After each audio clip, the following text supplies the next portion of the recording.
Evening, people. Welcome to Football with Brownie. Hope you're well, keeping safe, keeping each other safe, and spreading the love during this pandemic because we all need a little bit of loving, Derek. We all need a little bit of loving. Well said, well said. Before you go any further, please check the ticker bar and below. Please like, share, subscribe. Football with Brownie. There's my Twitter handle, Facebook page, and Instagram. I have another special guest coming all the way from Miami, Florida. It is the YouTube's best favorite football hooligan. I tell you, it is. Thank you, brother. Thank you. It is none other than Derek Diablo. I'm from Derek Diablo TV. How you doing, my friend? Good, brother. Thank you for having me. Thank you for inviting me on. What's up to all your supporters, all your fans? You on top of let's do this. Thanks, man. Many thanks. I do apologize. I know this should have happened weeks ago. No problem, I hold brother. my hands up, and I do apologize, my friend. No problem. No, Derek, you have been a YouTube phenomenon. Let's be completely honest. And congratulations for doing it and for becoming back there. Miami. Now, I used to go to Miami every single year. Hello, you.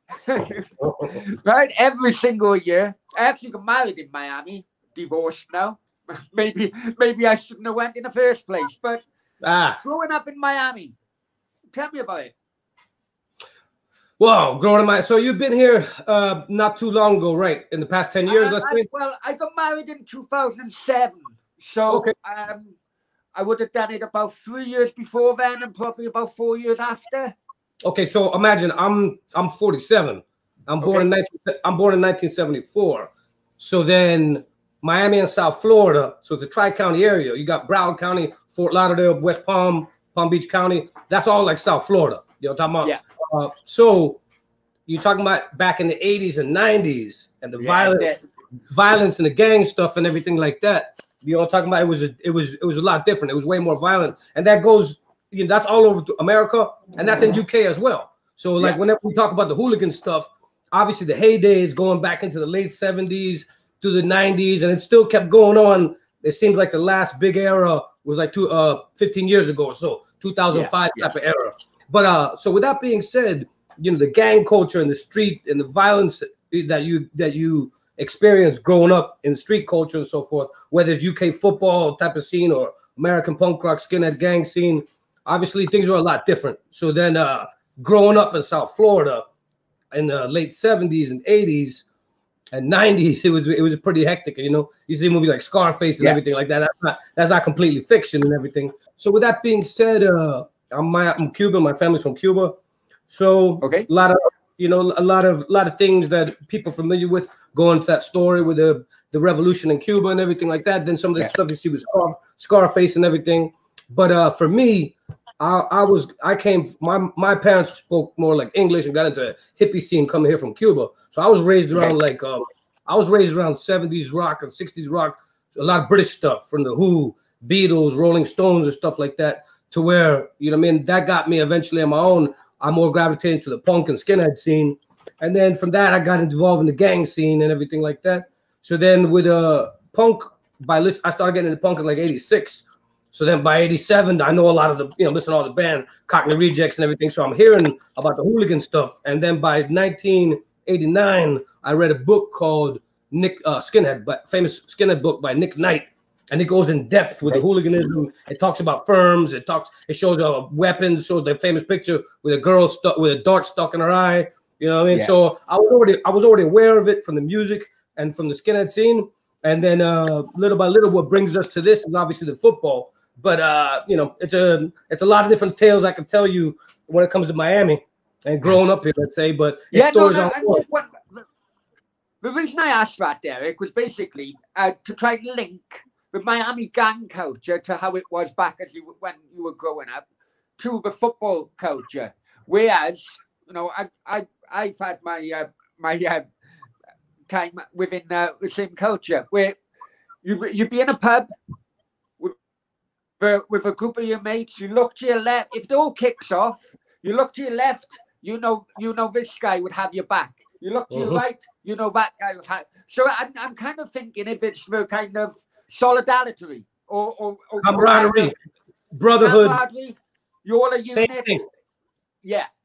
Same thing I experienced. Same thing I experienced within the punk and hardcore and skinhead thing. And we fought a war like anti-racist against Nazi skinheads. And I went all over the country doing this. So we'd go to concerts and for other cities, shows in other cities with knowing they're going to be there, that kind of stuff. So it's like the same concept of an away match.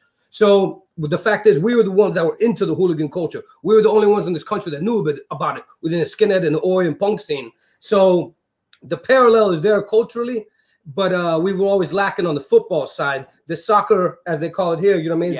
It's still developing. It's still developing. Yeah. It's not the biggest sport here. We got other sports that are much bigger.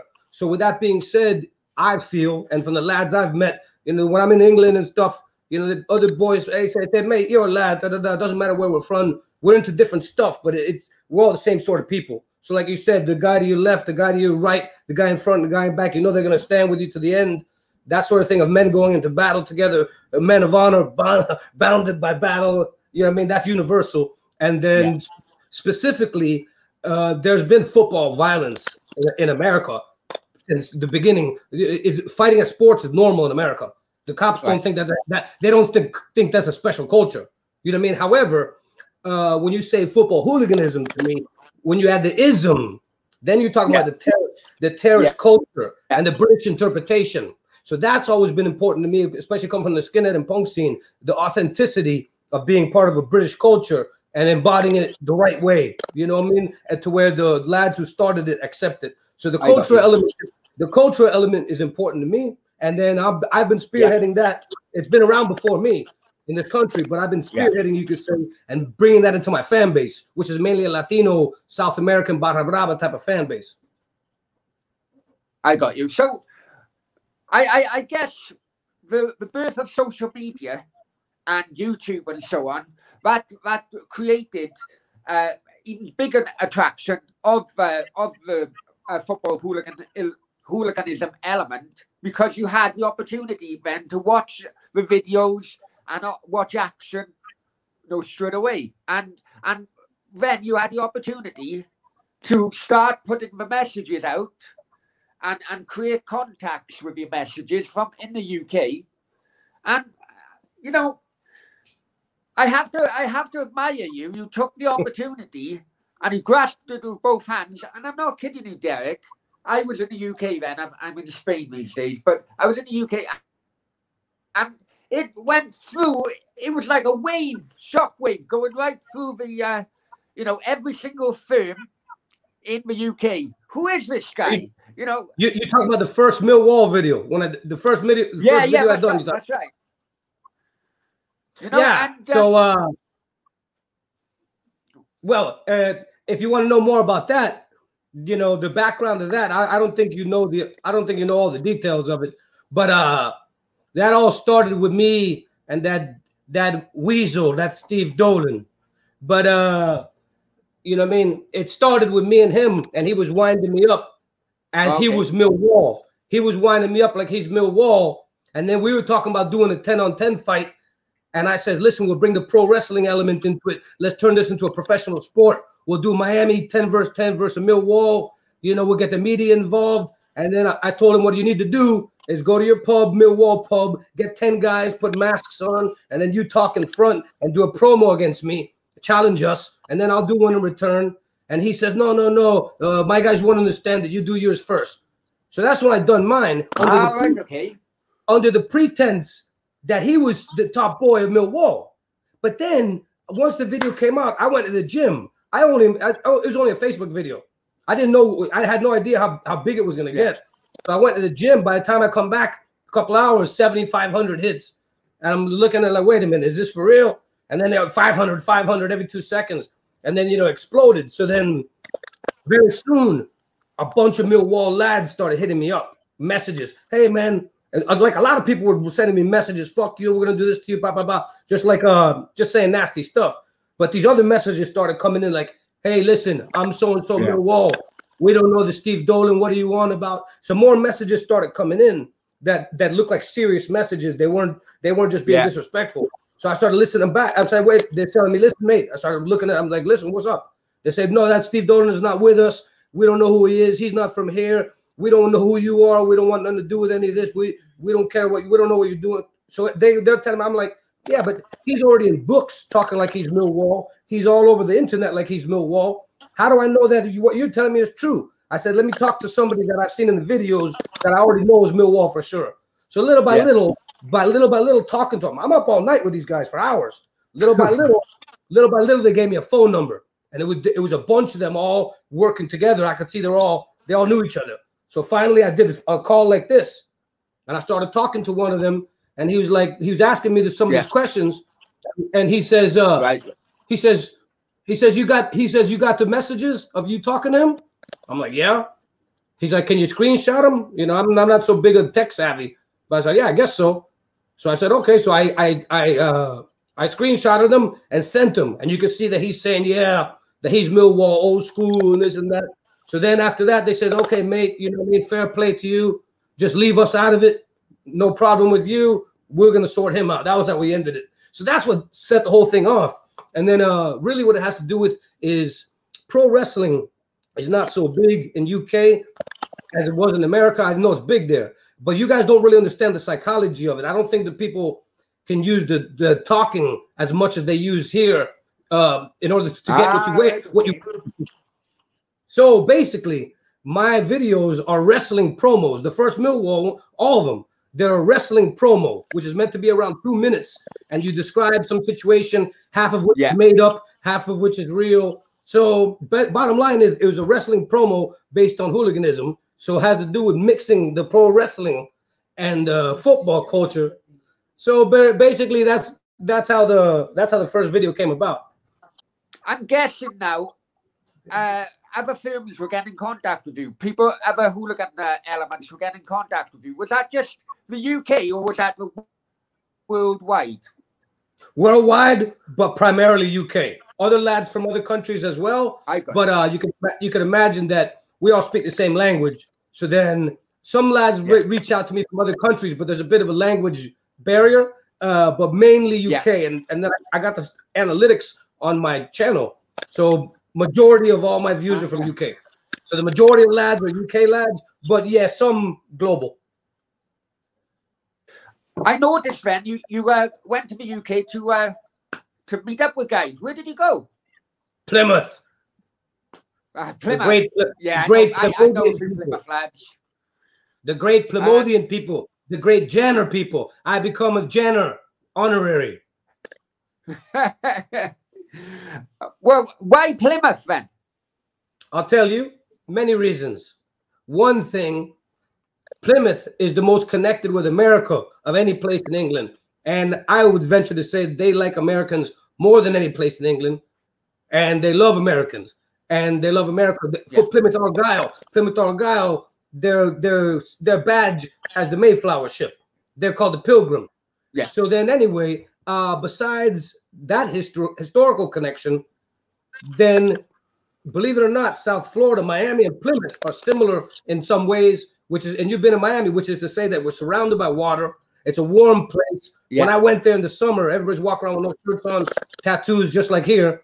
And I think that, you know, there's a difference between people in South Florida, in the Northeast United States. Territorially, there's, you know, the differences between us. Same thing in England.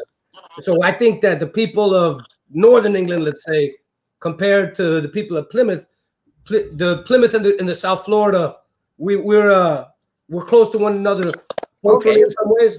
And then besides that, you know, these brothers, I've been to a lot of other places in England besides Plymouth. You know, I went to I went as far up north as London. I went to Brighton, Isle of Wight, London. You know what I mean? So I've been to other places as well. But initially, what it is I started making communication with some of the Plymouth lads. From there, we started making a friendship, started talking more, and then it led to, you know, being like, hey man, I'll get a plane ticket and move over there, get a one-way ticket and move over there with you guys. And basically, that's precisely what I did. My mate Steph, my best friend in England, TCE Central Element Firm, he's the one who really was behind it. He's a brilliant guy. I want him to run for office. You know what I mean? He could be the mayor of Plymouth, as far as I'm concerned. So me and him formulated the whole thing. and then it was this, because there's a brother by the name of Ringo, David John Ring.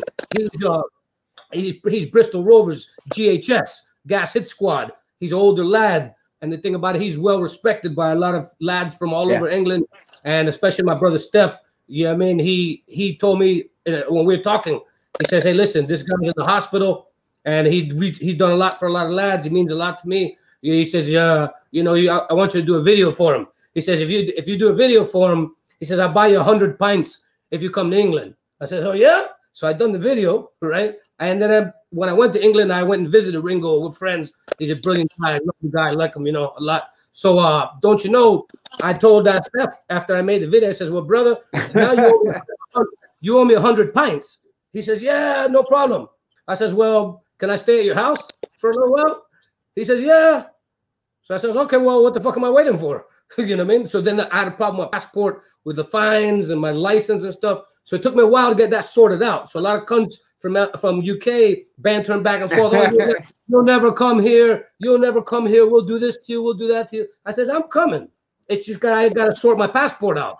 And then that's what I done. And then I moved to Plymouth, and I fell in love with Plymouth and the Promoting people. I got with a TCE firm. You see, I got my badge. It's kind of honorary because I've only been in a couple of matches and I'm from here, but they embraced me. I earned my way in. I got tested a lot in the streets. You know what I'm saying? Plymouth, people think Plymouth is soft or something. Man, Mutley Plain gets crazier than a lot of other places I saw in England. I saw more fights in Mutley. That's the only place I really saw fights. I didn't really see much fights elsewhere in England. Now, Miami. We all know David Beckham have just set up a franchise called Inter Miami. Now, with you being in Miami, and you, the kind of support you got, both online and offline, I suppose the question has to be: are you going to be the leader of the Inter Miami Casuals?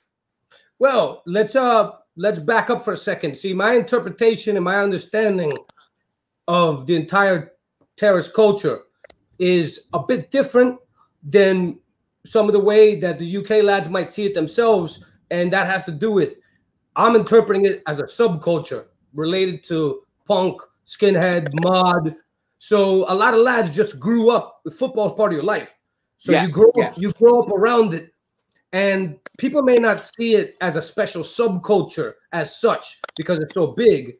But from my perspective, when I started committing myself fully to, I was already with the Miami Ultras wearing boots and braces back in the Fort Lauderdale Striker days, going back over a decade. So and I've been around. I went to Fort Lauderdale Strikers since 1979. My first football match, 1979. When I'm 5 years old, I saw George Best. George Best used to be on Fort Lauderdale Strikers, and it's the same ground as Inter Miami. So with that being said, go on. What was the question again? Yeah, no, I'm just wondering. As far as the groups. So going further with it, IMF, Inter Miami firm. If you look at hooligan firms from UK, none of them have the name of their football club in the name of their firm. Like ICF is Intercity firm. Some people might have a city name in there, but nobody's going to be the Manchester United firm as a technical name of a firm. If you say the Plymouth firm, or if you say the Leeds firm, or the Millwall, it's just everybody who's willing to stand up for your city. Everybody who's willing to stand up. If you just say, "Oh, the Plymouth firm came tonight, the Chelsea firm came."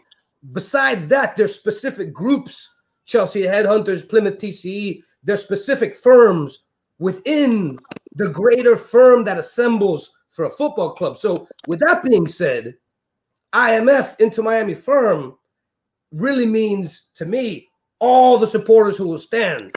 That's the Inter Miami firm. So now, and then when you say Miami Casuals, if you see the way I made the logo, I put Casuals on top, so top rocker, and I put my city on the bottom, and then I put the crocodile. So for an American perspective of gangs and motorcycle club, like that kind of mentality, to me, from reading the Casuals book by Phil Thornton, I saw a lot of old firms use a crocodile as their symbol, like Lacoste as their symbol. Like Lacoste, I connected that with here. We got Lacoste. It's a big brand. We got a lot of stores. And I was like, okay, I'm going to adopt Lacoste. And then to me, crocodile, the Lacoste crocodile, is the gang symbol for casuals. So then when I was looking at it, casuals is the gang, you could say, Miami.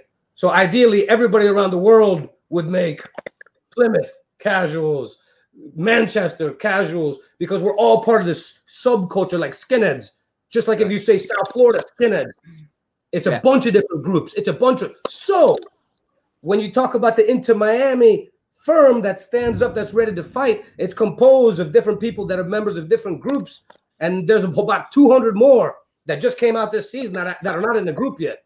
So then there are supporters groups, official supporter groups. And then it starts getting into the difference between a South American Barra Brava and a UK hooligan firm. UK hooligan firm is barely allowed in their stadium. But in a Barra Brava situation in South America, they get money for stuff. They participate. So in America, we're called SGs, supporter groups.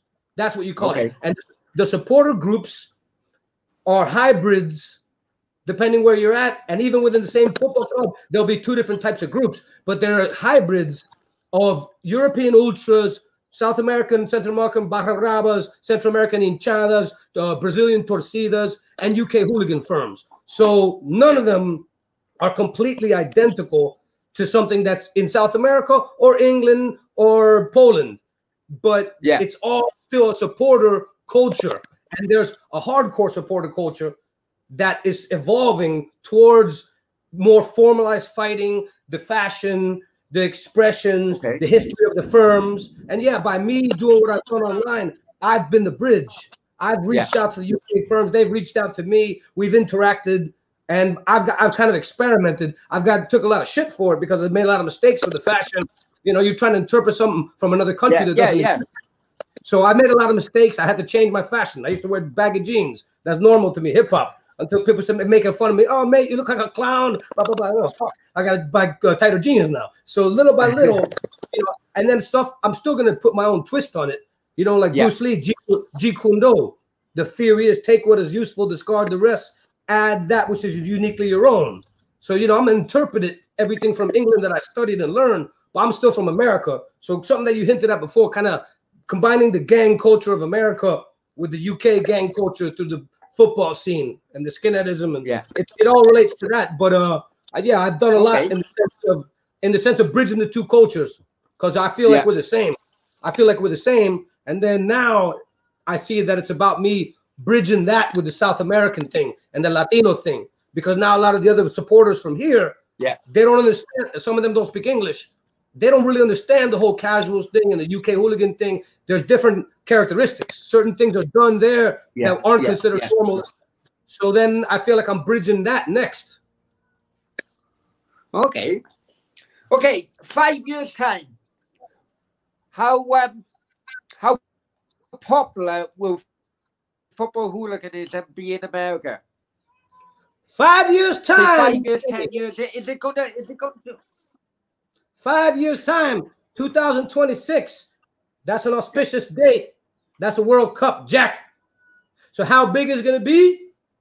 Well, I suppose it depends what other countries come here thinking they're going to take liberties, because there's some unfinished business with the Russians over Marseille. So then the idea is for the UK firms to come here under me, and they team up with the American firms, and maybe we show those Russians a thing or two, give them some payback for Marseille. Hey. Right, Derek. Well, before we finish, where can people find you on social media? Well, got Diablo TV on YouTube. That's my YouTube channel, obviously, and then got my IG, Instagram page. That's Instagram / Derek Diablo TV. So that's my main two things I got for now. I'll be expanding into other avenues. I'll put them in the description as well. Thank you, brother. I'll put it in the description as well. Derek, hey, man, can I thank you from the bottom of my heart? Thank you ever so much for coming on. I know that it's been a very long process trying to get us to chat, but thank you very much. And big up Miami. Hey, my honor, brother. And we'll do it again some other time, maybe next season, whenever. And like I said, early respect to all your supporters, all your fans, respect to Wales, Cardiff, Thanks for having me on, Papa. Many thanks, mate. Bye-bye.